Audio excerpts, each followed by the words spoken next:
আমরা মনে করি যে বর্তমান যে অন্তর্বর্তীকালীন সরকার, তারা জনগণের যে আবেগ, জনগণের যে ইচ্ছা, এটাকে আমলে নিয়ে দ্রুত সময়ের মধ্যে সংস্কার করে একটি অবাধ সুষ্ঠু নির্বাচন, একটি ইনক্লুসিভ নির্বাচন এবং সকলের অংশগ্রহণমূলক নির্বাচনকে ওনারা নিশ্চিত করবে।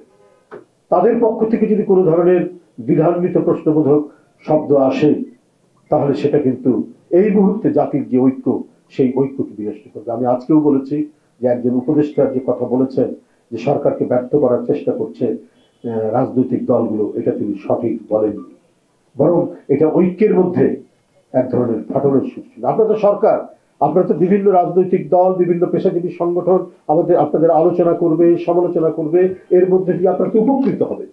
গণতন্ত্রের যে ভিত্তিভূমি, গণতন্ত্রকে যে একটি শক্তিশালী পর্যায়ে নিয়ে যায়, সেখানে তো সমালোচনা হচ্ছে একটি অন্যতম উপাদান। সেই উপাদানকে তো আপনি বিনষ্ট করতে পারেন না। সেটা তো মানে ইয়ের মধ্যে, যে ঐক্যের মধ্যে একটা বিভাজন রেখা তৈরি হয় উপদেষ্টার এই কথার মধ্যে দিয়ে। আমি মনে করি যে এই কথাটা বলা সমীচীন হয়।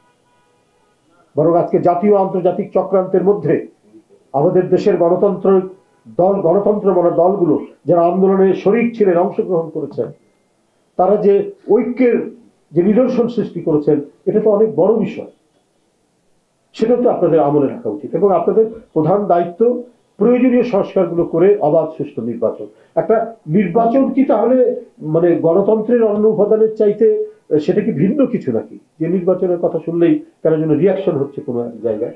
বরং নির্বাচনটাই তো হচ্ছে সবচেয়ে বড় উপাদান গণতন্ত্রের চর্চার জন্য, গণতন্ত্রের বিকাশের জন্য। সুতরাং এটাকে বারবার অবহেলা করা হচ্ছে কেন? বরং রাজনৈতিক দলগুলো থেকে সংস্কারের কথাও বলা হচ্ছে একটা যৌক্তিক সময়ের মধ্যে করুন এবং অবাধ সুষ্ঠু নির্বাচন দিন। জনগণ যাকে সরকারে বসাবে সেই সরকার হবে, এটাই তো সোজা কথা।